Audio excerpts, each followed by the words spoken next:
Hi, my name is Em. I'm the marketing coordinator and socials person at Team Season, and I'm here with Paul, our producer, to do a quick, brief Q&A for all of the questions that we've been receiving since our trailer. Paul, why don't you let us know who you are and let us know how long you've been involved with the project? Hey guys, I'm Paul. I've been with Fans United for Saturday M since 2002. I took ownership, I think, in 2010. We started the comic in 2010. That led to our first kind of go at the animation in 2013. I didn't like where that was going because I had no idea what I was doing. Then back in 2019, we started up again, and here we are today. I got together a good team, and we're pushing this through. Yeah, so I'm just looking through a list of questions that our Discord has put together, and they really want to know, did you expect to get such attention from the community after the release of this trailer? No, I was expecting the trailer would actually push, excuse me, do something good, but we got massive amounts of questions or reviews and asked for interviews, and I wasn't expecting to hear that much. Yeah, neither was I. I was so nervous when we had set up the premiere on YouTube and just waiting for that moment and waiting for the reactions. I had no idea how people were going to react. And to be honest with you, I didn't have my phone with me at that time and I was just in knots, like terrified to see how they would react. So it was super exciting for me to see that it went over so well. So with that said, how much I has still, this project meant to you? Oh, sorry, go ahead. I still remember trying to set it up as premiere, and I've never set up a YouTube premiere video before, and I didn't realize as soon as I set it premiere, it just starts to count down wherever it's at. So people started liking the video even though it wasn't playing yet. I started freaking out. I'm like, holy crap, why are there likes on it? Nobody should be seeing this until tomorrow morning. I can But imagine I how that would realized have like freaked you out. this was gonna be a premiere, and people just start joining and waiting, in like in a waiting room. And I was like, oh, okay, that's better. Yeah, But the yeah. first like post I had the video, I was just like, oh no, everyone's gonna kill me now. Saved by the bell, right? So, how Yeah. much does this project mean to you, and what has it been like to see it grow from an idea to being fully animated? Oh, it's amazing actually because I have no animation experience myself.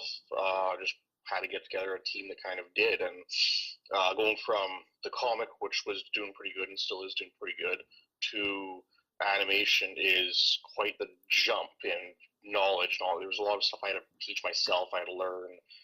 Luckily, I got people like Keith on board and Gloria, Tim, a bunch of people, and yeah, we're doing really good. Yeah, yeah. Okay. And I'm just going to jump into some other questions as well that I've noticed a lot on our socials and in the Discord. People want to know about MINA Mongoose. I couldn't believe how much excitement actually has been surrounding that one cameo character. And the question is I saw Mina the Mongoose. Will season add more Archie characters to the show or the pilot? Not so. Those were just cameos we tossed in so people would recognize them, and we actually got permission to use Mina, which is really cool. But really, like in the main story itself, you're not going to see a whole ton of Archie characters come in. You'll see some original characters come in that, if you read the comic, you'll notice a couple here and there. But mostly, we're really going to be exploring on the Saturday AM characters, and even those that had like a minor slots, you'll start seeing more roleplay from them. Great. And another huge question that we've been receiving is, will Tails make a bigger contribution to the Freedom Fighters missions rather than staying behind in Knothole? Oh yeah, absolutely. Tails will again in the comics he does experience growth and all that stuff, and you'll see more and more of that too. Him actually joining missions, and there's a couple of really big missions he joins in on. So you won't see that so much in the pilot, but later on you do, yes. I did read some of the episodes, and then also on our web comic, you can see that, Tails does get more responsibility, so that's pretty cool for our Tails fans as well. So I'm just going to jump into some technical questions that we've compiled. People are curious to know, like, how big is Team Season? How many people are on the team? Oh, the main staff of us, I believe there's 11 of 11? us in the main staff, Yeah. and we have probably we're about 18, 17, 18 animators and two background artists. Yeah, CNI So artists. give us about 30 people, give or take. But again, most of the animators, they're just freelance contractors, so we just give them like a couple scenes at a time. Our two background artists, they've been working with us since the beginning, so again, we just give them a background time, but they've pretty much polished off all the backgrounds. Yeah, we've got a pretty amazing team. I'm pretty proud of everybody that's on it. So then that goes into the question of, and I get hundreds of these a day, are we hiring? What rules and how does one apply to work with Team Sea3on? Right now, we are hiring, but it'll take us a little bit to get there. We're just looking for animators, cleanup animators, regular animators, finishing. There's basically, if you're good at animating, if you can clean up, you can do lines, we are looking for you because we're going to need a lot more. Yeah, and if you do have a talent reel and you're interested in making some Sonic history, send it to us with your resume at info@season, SEA3on.com. Okay, now people will want to know about the music. So who's the composer behind the score for the episode, and what else have they worked on? Okay, that's Nestor Estrada, really good guy. We were lucky to get him. He just sort of happened to see about the project, and he actually applied on Twitter because he wanted to be part of this. You can find him online if it's Chewy Tunes. That's sort of what he goes by. He's done a multitude of products. If you search for him on Google, Nestor Estrada, it'll bring up his page. He has an IBM? IMBD, yes, he does. Yeah, IMBD. He has an IMBD. He has plenty of stuff on his resume belt. Great. Okay, so I also have been getting hundreds of these as well, so we better clear this up. Do you have plans to translate the pilot into other languages? At the moment, no. We wait until we get the pilot done and all that, and we'll see kind of what official channels where that takes us. So at the moment, we just want to concentrate on the English language, and we'll see where it goes. Awesome. Okay, so here's the hot seat questions that are getting burnt up. We're going to be as brief as possible here and right to the point. People want to know about the Patreon. People want to know where we stand with SEGA, so let's just get that out of the way.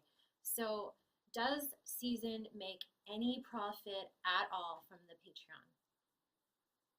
No, we're non-profit. Being non-profit doesn't mean we can't collect funds. It means that all the funds go towards the animators and all that stuff.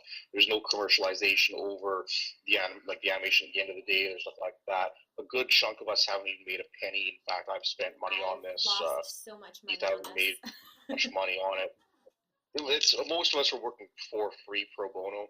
Even Nestor, or all of his stuff was pro bono. The money's just going towards animators, background artists, and even then we're basically paying them like well below industry standards, well below. They know this is a fan project, and we're paying. Yeah, it's non-profit. We're not going to capitalize on it. We can't commercialize it. We're just trying to get this made. And that's why the funding goes towards the animators, the background artists, and whatever we can, so they can do their work. We all have full-time jobs too, and yeah, that's why it takes quite a while. And I would just like to point out, we have no intention of profiting off this project at all. This right now is just so that we can conclude what happened after the cliffhanger. If something happens and we get the green light, that'll be a different story, but right now we're just trying to help the fans conclude what had happened.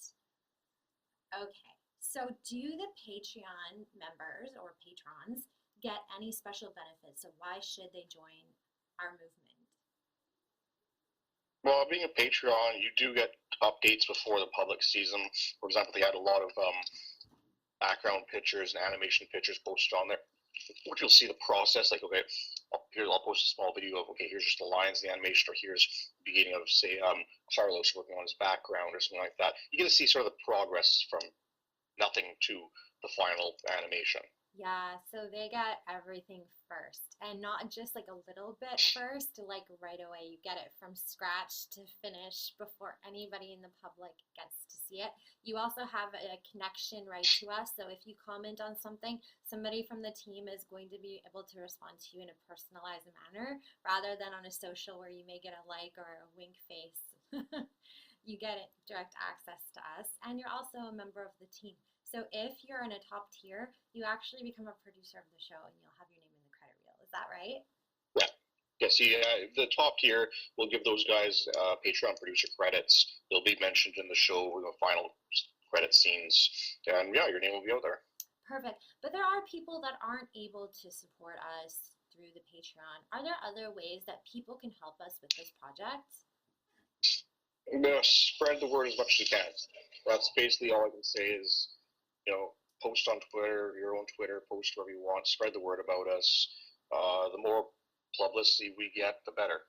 Absolutely. The more people that like us, the more followers, that means just the more we get out there. Like, retweet, follow, share, anything that you can do so that more people see us, we become more visible, we gain more momentum. That is one of the best ways that you can help us. Okay, so I just want to lead into, the one question that we get all the time. Do you worry about SEGA shutting us down? No. They're well aware of us, and SEGA has they support fan projects quite a bit, so I'm not worried about that. And we can see in our socials that a lot of them do watch us quite carefully, and nothing's come of it. In fact, if anything, it's just gotten more attention for us. Yeah. So they know we're non-profit. They know we're not going to capitalize on this. Yeah. I'm not worried about them shutting us down at the moment, and they're well aware of us. So I agree that SEGA has been really, really kind to the fans, and I think that they've given everybody the opportunity to help them grow their own franchise even. And I think that they know our true intentions are nothing more than to, close this cliffhanger and, to let the fans become connected to this story that they've been missing for so long. And I really don't see them having a problem with it. I mean, obviously we don't have a definite answer, but we're not worried, so you shouldn't be either. Okay, so a lot of people also ask us, how closely are you following the notes that the late Ben Hurst left behind, or have you taken the story to a completely different direction? It's kind of a hit between the two of them. Well, when we first started out, we didn't have the notes for Ben Hurst. This is when Eric first started writing for us for the comic and all that stuff. We had a general idea of where he wanted it to go. Again, I've been in the community for a long time, so is Eric. Friends with Allison, the original owner, and she was pretty good friends with Ben. So we had a general idea. So we already had a bunch of plans are done out. And sadly, when he passed away, that's when Allison released some notes like that. And a good chunk of the notes, we were actually following pretty close to him. Some stuff we have changed, but we are going to adapt as much as we also can into it by using our own story at the same time. Right. And then that leads to, do we plan on adding a dedication to him and Christine Cavanaugh in the credits or the opening perhaps when we I imagine we will do something for them, yes. Awesome. What was the decision behind using the season 1 designs of Rotor and Antoine, but season 2 Sally? Well, for Rotor, because reasons. Just kidding.